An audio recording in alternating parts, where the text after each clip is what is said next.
इस मनुष्य जीवन को प्राप्त करने के पश्चात मनुष्य जीवन, जैसे कहते हैं अध्यात्म में एक ब्रह्म को जान लेने के बाद जैसे जगत में कुछ जानना शेष नहीं रहता है, ऐसे सृष्टि में मनुष्य जीवन प्राप्त कर लेने के बाद फिर किसी योनि को हम प्राप्त हों ऐसी कोई कामना न रहे, ऐसी बुद्धि में स्पष्टता हो। ये सृष्टि का सबसे सुंदर जन्म है, सृष्टि का चरमोत्कर्ष विकास है। इससे श्रेष्ठ और कोई विकास नहीं है। इस सृष्टि का चरमोत्कृष्ट सबसे ऊंचा यदि कोई विकास है इस प्रकृति का, तो वह है मनुष्य का जन्म। पंडित का नहीं, बनिए का नहीं, ठाकुर का नहीं, मनुष्य का। आदमी का नहीं, स्त्री का नहीं। आदमी और स्त्री जातिवाद की परिधि से पार जाकर के जिसके लिए भगवान की अहेतु की कृपा जो है वो मनुष्य को प्राप्त है। और मनुष्य जीवन के बाद हम जो है, इसलिए संतों ने ये कहा भई प्रापत पंडित देहुरिया नहीं, क्या कहा आचार्यों ने? भई प्रापत मानुख देहुरिया, गोविंद मिलन की यो तेरी बरिया, और काज तेरे कितने न काम। और गुरु के संग मिल करके, साधु के संग मिल करके यदि करना है तो केवल गोविंद का भजन करो, स्मरण करो। उसकी याद अमृत है, उसका याद जीवन है, उसकी विस्मृति मौत है, उसका याद सुख है, उसकी विस्मृति दुख है, उसकी याद अनंत है, उसकी विस्मृति अंत है। उसकी याद कैसे हो? केवल माला नहीं, माला से भजन करना एक साधना का स्टेप है, प्रथम चरण है। जब हम माला से भजन करते हैं, केवल माला ही नहीं, गुरु ने कही भाई प्रापत मानुख देहुरिया, ये मनुष्य देह जो मुश्किल से मिला है, जो अनंत जन्मों के बाद सुकृत पुण्य जब हमें प्राप्त हुए, वो जब पुष्पित और पल्लवित हुए, इसलिए मैंने मंगलाचरण में कहा उनकी कृपा पुष्पित हो, पल्लवित हो और फलित हो। ठीक है ना? फलित हो। ये इतना मुश्किल से जो यह देह मिला है, केवल खादते मोदते नित्यम सुनका सुकरा था। ये केवल खा पी के हंसते खेलते जिंदगी को इस लंबे समय के व्यतीत करने का नाम मनुष्य नहीं है। इस यात्रा को आप, इसलिए भाई प्रापत मानुख देहुरिया, ये जो मनुष्य का देह मिला है उसमें क्या? गोविंद मिलन की। यदि इसमें गोविंद नहीं मिला, ये तो गोविंद के पास, गोविंद तक की साधन धाम मोक्ष कर द्वारा, पाई न जे परलोक समारा, सो परत्र दुख पावई, सिर धुनि धुनि पछताएं, कालई कर्मई ईश्वरई, मिथ्या दोष लगा है। ये मनुष्य जो देह मिला है, ये तो परमात्मा की प्राप्ति के लिए। बच्चे तो कुत्ता भी पैदा कर लेता है, बच्चे तो एक सुअर भी पाल लेता है। ऐसा नहीं कि हमें बच्चे नहीं पैदा करना। सृष्टि का विस्तार और सृष्टि के संचालन में हमें कोई अकर्मण्यता नहीं लानी, पर ये मनुष्य देह केवल सृष्टि के विस्तार के नहीं, सृष्टि के सृजन के लिए नहीं है। केवल सृजन नहीं है मनुष्य जन्म का फल। मनुष्य जन्म का फल केवल सृष्टि का सृजन नहीं है, सृष्टि के सृजन के अतिरिक्त है इसी जीवन में हमें गोविंद से मिलना। और काज तेरे केते न काम, एक समय वो आएगा जब यह जीवन काल ग्रसित होगा, जब यमराज सामने होगा, और उस समय संसार का कोई भी किया गया कर्म आपका साथ नहीं देगा। सब का सब यहीं का यहीं छूट जाएगा। सारे के सारे जिनको हमने अपना सहयोगी माना है, संबंधी माना है, जिनके साथ हमारा तादात्म्य है, जिनके साथ हमारा ऐसा गहरा विश्वास है कि हमारे साथ होगा, वो हमारे साथ नहीं होगा। धनानि भूमौ पशवश्च गोष्ठे, नारी गृहद्वार जनश्मशाने, देहश्चितायाम परलोक मार्गे, कर्मानुगो गच्छति जीव एक, धर्मानुगो गच्छति जीव एक। अनेक तरह से कहने वाले कहते हैं। इसका अर्थ ये है, व्यास की वाणी पर हम क्यों विश्वास करते हैं? क्यों किसी की गुरु की वाणी का?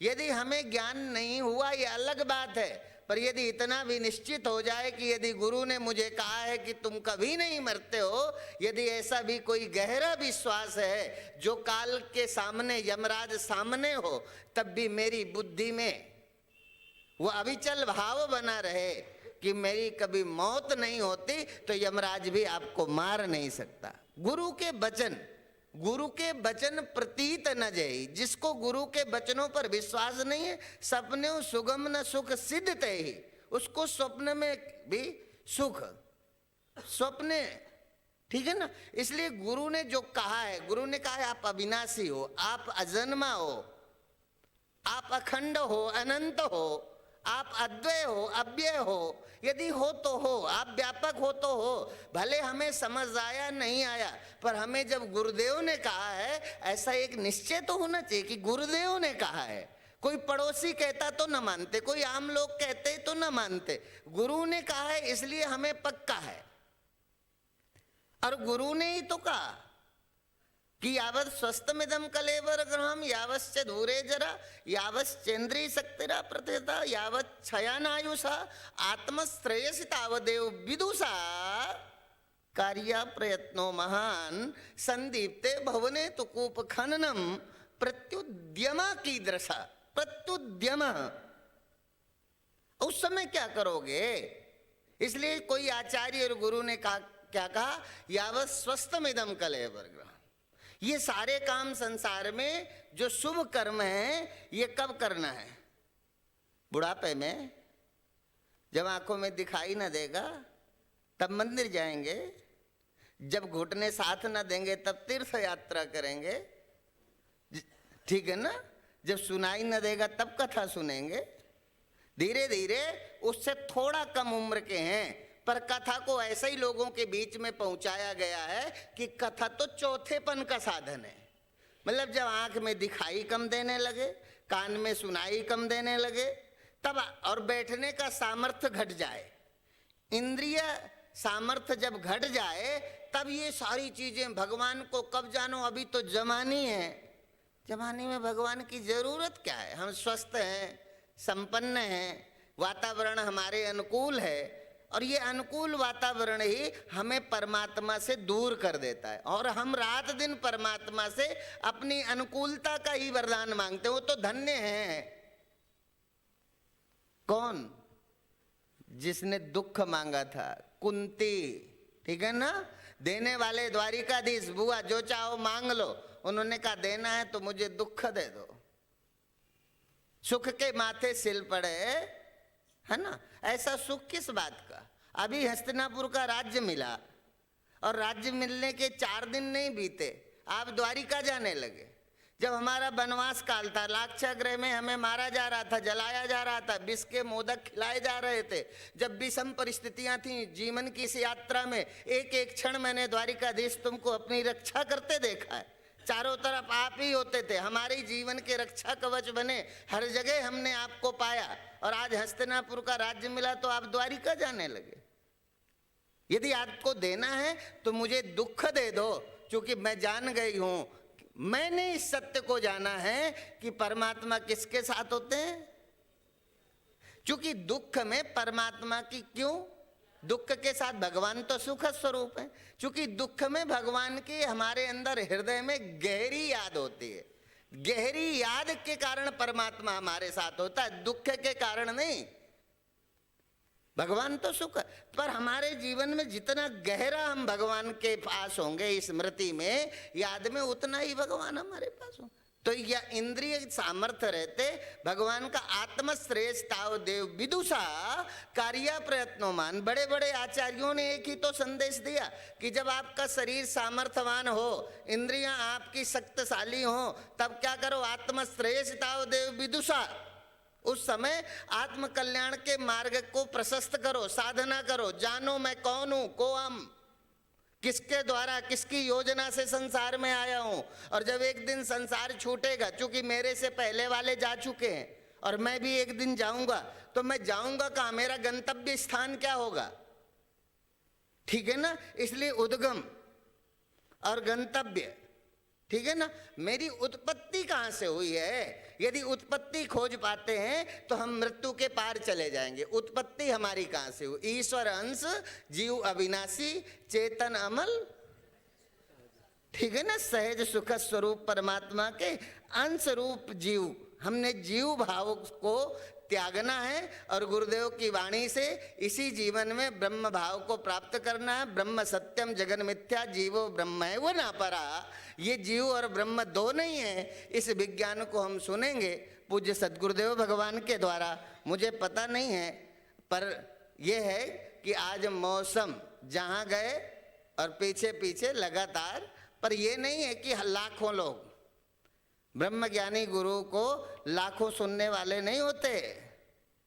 कोई भी बड़ा आदमी, किसी बड़ा आदमी के पास जाओ ना तो एक दो सुंदर घोड़े होते हैं, ज्यादा भीड़ नहीं होती। किसी गडर, ठीक है ना, गडरिये के पास हजारों गर्रे होते हैं, पर किसी बड़े आदमी के पास तो सुंदर दो एक ऐसे पशु सुंदर होते हैं जिनकी एक कीमत होती है ना, वो कीमती होते हैं। तो सदगुरु के पास आत्म जिज्ञासु जन है, ये सब डायमंड की कीमत रखते हैं अपने आप में, जिन्हें ब्रह्म विद्या सुनने का सामर्थ्य है। तो हम निश्चित रूप से धन्य हैं ऐसी पावन उपस्थिति को देखकर। अहो भाव से हमारा हृदय भरा। आत्म जिज्ञासु, आत्म पिपासुओं का दर्शन भी एक पुण्य है, जहाँ वेदों में कहा साधु नाम दर्शनम पुण्यम तीर्थ भूता ही साधवा, जहाँ साधुओं के दर्शन तीर्थ के पुण्यों का फल दे देते हैं। ये मैं नहीं, मैं वो बात सारी थोड़ी बता रहा हूं जो मेरे अनुभव में है। अनुभव में आने में तो जीवन लगता है, पर मैं वो बात कहता हूं जो किसी न किसी महापुरुष के अनुभव के प्रमाण है। बात वेद किसी महापुरुष का प्रमाणित वेद है, उनकी अनुभूति है। उपनिषद किसी महापुरुष की अनुभूति है, गीता किसी महापुरुष की अनुभूति है। और उस पर मैं अपनी पूरी निष्ठा रखता हूँ कि यदि गीता ने कहा है, मानस ने कहा है, उपनिषद ने कहा है, तो ये किसी अनुभूत महापुरुष की वाणी है। और इसमें अक्षरशः कुछ भी न्यून और अधिक नहीं हो सकता, सब सच और सही है। ऐसी भावना के साथ मैं भगवत चर्चा आपके सामने मैंने जो सुनाई, और उस भगवत चर्चा को सुनाते हुए मैं अपनी वाणी को विश्राम दूंगा और पूज्य सद्गुरुदेव भगवान के पावन चरणों में प्रणाम करते अपने जीवन की कल्याण की कामना करता हूँ। हरि ओम तत्सत, हरि ओम तत्सत, हरि ओम तत्सत।